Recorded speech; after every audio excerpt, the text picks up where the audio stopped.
2022 চনৰ 31 ডিচেম্বৰত অসম চৰকাৰে কেবিনেটৰ এটা সিদ্ধান্ত এতিয়া বিপাঙত পেলাইছে ভেৰবেৰী বিল গাঁও পঞ্চায়তৰ 4খনকৈ গাঁৱৰ ভোটাৰক 1% বড়ো ভোটাৰ নথকা গাঁও বিটিআৰত অন্তৰ্ভুক্ত হোৱাক লৈ ক্ষোভিত গাঁওবাসীৰ লগতে স্থানীয় দল সংগঠন এতিয়া মুখ্যমন্ত্ৰীক কাটৰ আহ্বান জনাইছে পূৰ্ব দৰং জিলা বাহাল ৰাখিবলৈ কোনো কাৰণতে বিটিআৰত অন্তৰ্ভুক্ত হ'ব বিচৰা নাই ভেৰবেৰী বিল গাঁও পঞ্চায়তৰ অন্তৰ্ভুক্ত এই 4খনকৈ গাঁও সমষ্টি পুনৰ্নিৰ্ধাৰণৰ পিছত ইতিমধ্যে আগন্তুক পঞ্চায়ত নিৰ্বাচনৰ প্ৰতি লক্ষ্য ৰাখি দৰং জিলা প্ৰশাসনে খচৰা প্ৰকাশ কৰে দৰঙৰ 3টা সমষ্টি গাঁও পঞ্চায়ত আঞ্চলিক পঞ্চায়ত জিলা পৰিষদ আৰু উন্নয়ন খণ্ডত কৰা হৈছে কিছু সালসলনি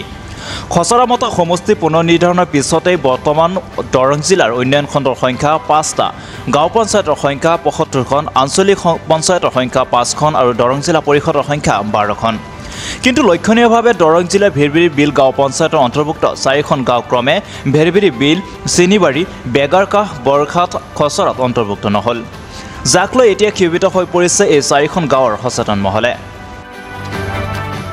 কিয়নো 2022 চনৰ 31 ডিচেম্বৰ তাৰিখে অসম চৰকাৰৰ কেবিনেটে সিদ্ধান্ত গ্ৰহণ কৰিছিল যে ভেৰবেৰী বিল গাঁও পঞ্চায়তৰ এই 4খন গাঁও বিটিআৰত অন্তৰ্ভুক্ত কৰা হ'ল ইয়াৰ পিছতে স্থানীয় দল সংগঠনৰ নেতৃত্বত স্থানীয় ভোটাৰৰ ৰাইজে প্ৰতিবাদ সাব্যস্ত কৰিছিল নিৰ্বাচন আয়োগক স্মাৰকপত্ৰ প্ৰদান কৰিছিল কিন্তু সকলো আশা নিৰাশ কৰি ইতিমধ্যে যি খচৰা প্ৰকাশ পালে তাতে গাঁও 4খনৰ নাম প্ৰকাশ নাপালে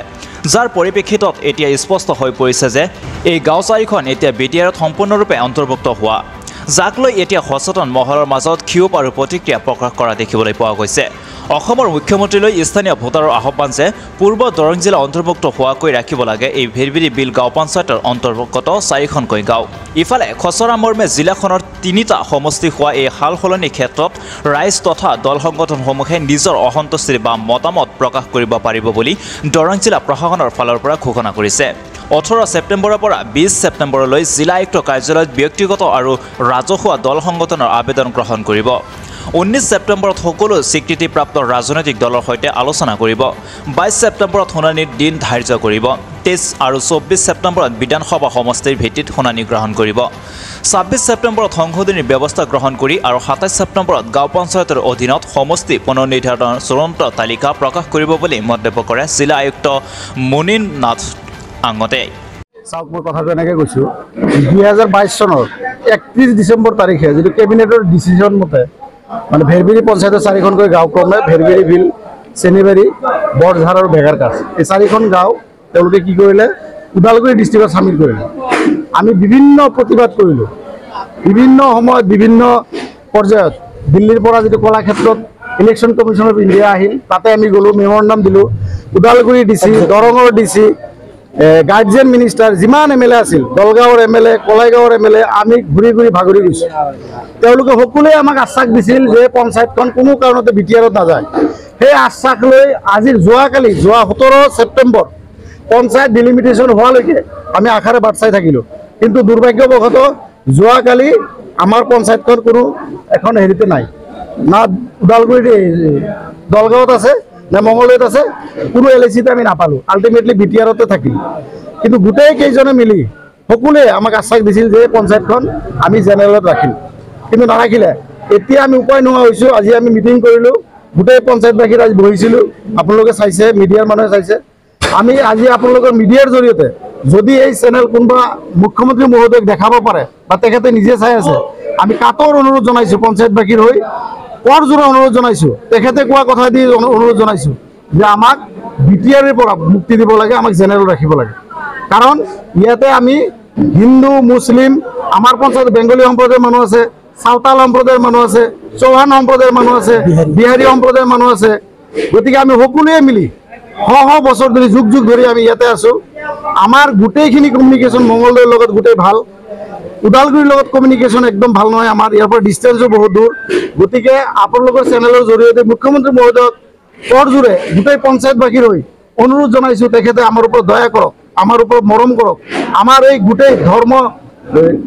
জাতি ধৰ্ম বৰ্ণ নিৰ্বিশেষে আমি পঞ্চায়ত যিহেতু সমিল মিলেৰে বাস কৰি আছোঁ আমাক বিটিআৰত আপুনি পেলাই নিদিব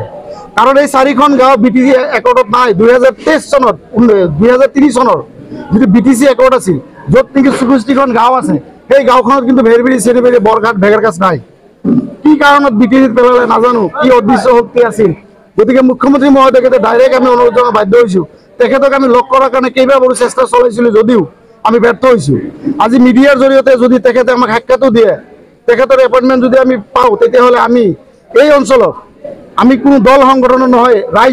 ৰাইজৰ মানুহ কেইজন তেওঁক লগ পাব বিচাৰোঁ। আমাৰ আৱেগখিনি তেওঁক আমি ক'ব বিচাৰোঁ। আমি তেওঁক কাতৰ অনুৰোধ জনাইছোঁ, আমাৰ ওপৰত ন্যায় কৰক, আমাৰ দয়া কৰক। এইখিনি মোৰ ক'বলগীয়া। বিটিচি একাউণ্টত উল্লেখ আছে যে 50% গৰু থকা গাঁওসমূহত বিটিচি অন্তৰ্ভুক্ত কৰা হ'ব। তেখেতে আপোনালোকৰ এখন 4খন গাঁও যিহেতু গৰু নাই, ইয়াতে গৰু মই আপোনালোকে কথাটো কৈছোঁৱে যে 1% ট্ৰাইবেল নাই। মই ক'ব নোখোজোঁ, কাৰোবাক মই দুখ দিব নোখোজোঁ যে অমুক নাই তমুক নাই। 1% ট্ৰাইবেল নাই, আপোনালোক কথাটো বুজি লওক। ইয়াতে মই পাৰ্চেণ্টেজৰ কথাটো নকওঁ। আমাতকৈ মুখ্যমন্ত্ৰী মহোদয় যথেষ্ট জ্ঞানী, কি আইনত কি কৰিব লাগে তেওঁ ভালকৈ জানে। আমি তেওঁক আইনৰ শিক্ষা দিয়া উচিত নহয়। তেওঁক আমি অনুৰোধ জনাইছোঁ, তেওঁ আমাৰ গাৰ্জেন, তেওঁ আমাৰ মুৰব্বী, আমাৰ ৰাজ্যৰ গাৰ্জেন। গতিকে আমাৰ ওপৰত দয়া কৰক, আমাৰ পঞ্চায়তখন আগৰ দৰে দৰং জিলাৰ লগত যেনেকৈ আমি আছিলোঁ তেনেকৈ চামিল কৰক। তেওঁ ইচ্ছা কৰিলে এনেকুৱা কাম অসমত নাই যে নহয়, 100% হ'ব বুলি মোৰ বিশ্বাস আছে। স্থানীয় বিধায়কৰ পৰা কেনেদৰে ভাল হ'ব? স্থানীয় বিধায়ক আৰু দলগাঁৱৰ বিধায়কৰ পৰা আমাৰ কোনো আশা ভৰসা একোৱেই নাই। তেওঁলোক দুজনেই এই পঞ্চায়তখন BTAD পৰাত তেওঁলোকৰ দুজনৰ অৰিহণা আছে। তেওঁলোকৰ দুজনৰ হেমাহিৰ কাৰণে আজি আমাৰ পঞ্চায়তখন তেওঁলোকে বলি দিছে। পঞ্চায়তখন দলগাঁৱৰ MLA আৰু কলেগাঁৱৰ MLA দুজনৰ সমৰ্থনতহে BTADত গৈছে। গতিকে এওঁলোকৰ এতিয়া মই একো ক'ব নোখোজোঁ, তেওঁলোকে যি কৰিবলগীয়া আমাক কৰিছে। গতিকে মুখ্যমন্ত্ৰী মহোদয়ক আমি অনুৰোধ জনাইছোঁ, তেওঁ আমাৰ ওপৰত বিবেচনা কৰক, পুনৰ বিবেচনা কৰি আমাক জেনেৰেলত আনক। যেহেতু বিটিচিৰ একাংশত দল সংগঠনৰ বিচৰা নাই, আপোনালোকৰ গাঁওখিনি বিটিচিত কৰক। ইয়াৰ পিছত আপোনালোকে বিটিচি নাই 100% আফচুৰ লগত আমি বহিছিলোঁ। এইখন পঞ্চায়তে আফচুৰ ল'ৰাই আহিছিল, আফচুৰৰ টীম আহিছিল। তেওঁলোকে কৈছে যে আপোনালোকৰ 4খন গাঁও যিহেতু BTADত নাই, BTAD একাউণ্টত নাই, গতিকে আপোনালোকে আমি নিবিচাৰোঁ, আপোনালোকে জেনেৰেল গুচি আহক। আৰু এই ক্ষেত্ৰত যদি কিছু কৰিবলগীয়া থাকে বা কৰিব লাগে আমি নিশ্চয় কৰিম, তেওঁলোকে কৈছে।